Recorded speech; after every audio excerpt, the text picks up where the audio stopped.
गरीब सास की जादुई बेलन की पूड़ी। एक गांव में दुलारी नाम की औरत अपने पति कमलेश, बेटे अमन और बहू पूनम के साथ रहती थी। दुलारी का पति कमलेश शराबी था और रोज अपने दोस्त विमल को रात में घर लाकर घर में हंगामा किया करता था, जिससे दुलारी और उसकी बहू पूनम बहुत परेशान रहते थे। अमन नौकरी करता था और उसके पैसों से ही पूरा घर चलता था। दुलारी, कहाँ मर गई?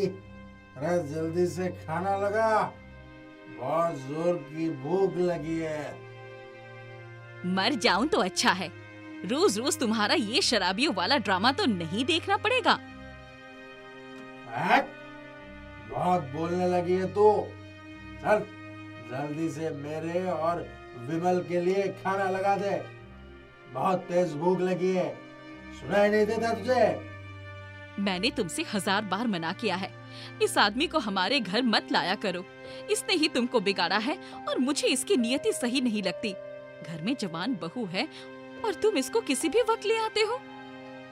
कमलेश दुलारी की ये बातें सुनकर उससे बहुत ज्यादा गुस्सा होकर उसे मारने आगे बढ़ता है, लेकिन तभी बीच में अमन आकर कमलेश को रोक लेता है और अपनी माँ की बात को सही बताता है।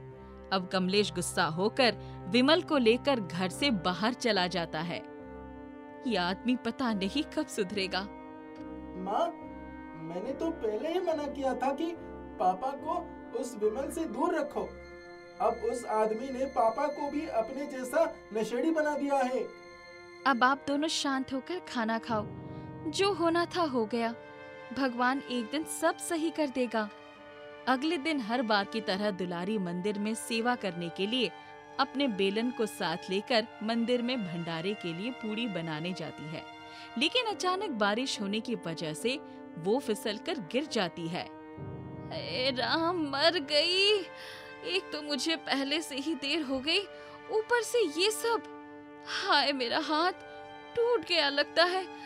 खैर, पहले मंदिर में भंडारे का काम करवा लूं, बाकी सब बाद में देखा जाएगा। गिरने की वजह से दुलारी के हाथ में चोट से सूजन आ जाती है, लेकिन वो फिर भी मंदिर में बहुत लगन और मेहनत से भोग के लिए पूड़ियाँ बनाती है। ये सब दूर बैठे एक साधु बाबा देख रहे होते हैं। वो दुलारी के पास जाकर उससे कहते हैं, वाह बेटी, बहुत खूब। आज तेरी भगवान के प्रति आस्था और उनके भक्तों के प्रति तेरी सेवा निष्ठा को देखकर मैं मंत्रमुग्ध हो गया हूँ। तेरे हाथ में चोट है, लेकिन उसके बावजूद भी तू अपने कर्म से पीछे नहीं हटी और तेरे इस बेलन ने भी तेरा खूब साथ निभाया है। जा, आज से ये बेलन जादुई हो जाएगा और तेरी हर बात मानेगा। जा बेटी, खुश रहे। साधु बाबा की बात से दुलारी का चेहरा खिल उठता है और वो उनको धन्यवाद देकर घर आकर सारी बात अमन और पूनम को बताती है। तीनों इस बात से बहुत खुश होते हैं, लेकिन दुलारी को ये समझ में नहीं आता कि वो इस जादुई बेलन का इस्तेमाल कब और कैसे करे। लेकिन फिर अमन और पूनम के समझाने पर वो इस चिंता को छोड़कर आराम से रहने लगती है। ओए विमल, अपनी औकात में रह।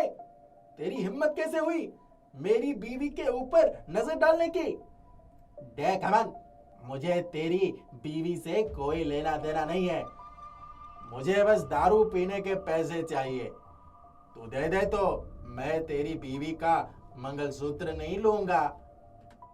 ये सुनते ही अमन को बहुत तेज गुस्सा आ जाता है और वो विमल से मारपीट करने लगता है। तभी विमल एक डंडा उठाकर अमन के सिर पर मारता है और अमन जमीन पर गिर जाता है। उसका सर फटने से खून बहने लगता है। ये देखकर दुलारी को बहुत तेज विमल पर गुस्सा आता है और वो अपने बेलन से कहती है, जा मेरे बेलन और तोड़ दे इस कमबख्त विमल की टांगे। जा, मार इसे। नास पीटा ने मेरे बेटे को मारा है।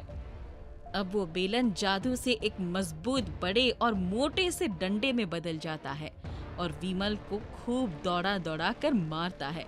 विमल बहुत चिल्लाता है और उसको माफ कर देने की विनती करने लगता है। दुलारी बहन, मुझे माफ कर दो। इस डंडे को रोक लो, वरना ये मेरी हड्डी पसली एक कर देगी। ठीक है विमल, लेकिन दोबारा मेरे घर पर दिखना मत, वरना वो हाल करूंगी कि तेरे घर वाले भी तुझे नहीं पहचान पाएंगे। समझा? अब जा, भाग जा यहाँ से। विमल के जाने के बाद दुलारी देखती है कि अमन के सर से बहुत खून बह गया होता है। अब वो जादुई बेलन के जादू से दवाई बनाकर अपने बेटे को एकदम सही कर लेती है। ये देखकर कमलेश चौंक जाता है।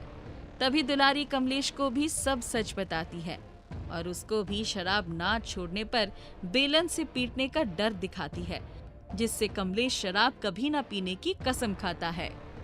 पापा, केवल कसम खाने से कुछ नहीं होगा। कम से कम ये तो समझो, तुम्हारी बहू पर कोई आदमी गलत नजर रखता है और तुम उसके साथ घूमते हो।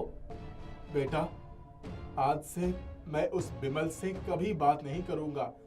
तुम सब मुझे माफ कर दो। कमलेश के इस बर्ताव से दुलारी और पूनम भी उसको माफ कर देती है और पूरा परिवार खुशी से रहने लगता है।